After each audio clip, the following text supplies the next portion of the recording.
નમસ્કાર દર્શક મિત્રો, @ગુજરાતમાં આપનું સ્વાગત છે। જીપીએસસી ઉમેદવારોની પરીક્ષા ફી અંગે મહત્વનો નિર્ણય લીધો છે। પ્રાપ્ત માહિતી અનુસાર જીપીએસસીએ અનામત કેટેગરીના ઉમેદવારોએ પણ પરીક્ષા માટે ડિપોઝિટ ભરવી પડશે। વિવિધ પરીક્ષામાં ઉમેદવારી કર્યા બાદ પરીક્ષા ન આપતા ઉમેદવારો માટે નિર્ણય લેવામાં આવ્યો છે। ગુજરાત જાહેર સેવા આયોગ દ્વારા લેવાતી વિવિધ પ્રાથમિક પરીક્ષાઓમાં અરજી કરનાર ઉમેદવારોની સંખ્યા સામે પરીક્ષામાં ઉપસ્થિત રહેતા ઉમેદવારોની સંખ્યા ક્યારેક ખૂબ જ ઓછી હોય છે।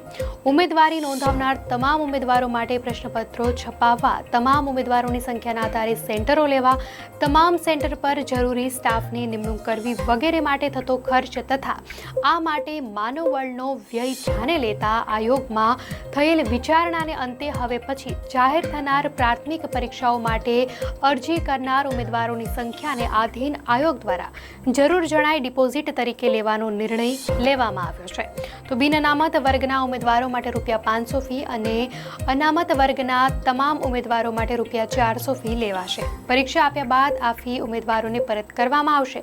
ફોર્મ ભરીને પરીક્ષા ન આપતા ઉમેદવારોની સંખ્યા વધતા આ નિર્ણય લેવામાં આવ્યો હોવાનું જાણવા મળ્યું છે।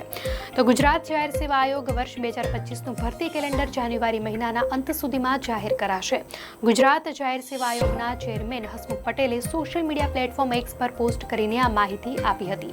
તેમણે પોસ્ટમાં ઉલ્લેખ કર્યો છે કે સરકારના અલગ અલગ વિભાગો સાથે પરામર્શ ચાલી રહ્યો છે, તે પૂર્ણ થતાં ભરતી કેલેન્ડર બહાર પડાશે।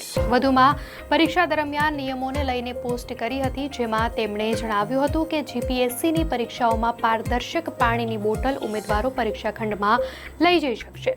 તેના પર કોઈ લેબલ કે લખાણ ના હોય, જેથી તેનો ઉપયોગ કોઈ માહિતી લખવા માટે ન કરી શકાય। તો દર્શક મિત્રો, આ નિર્ણય અંગે આપની શું પ્રતિક્રિયા છે, ચોક્કસથી જણાવશો।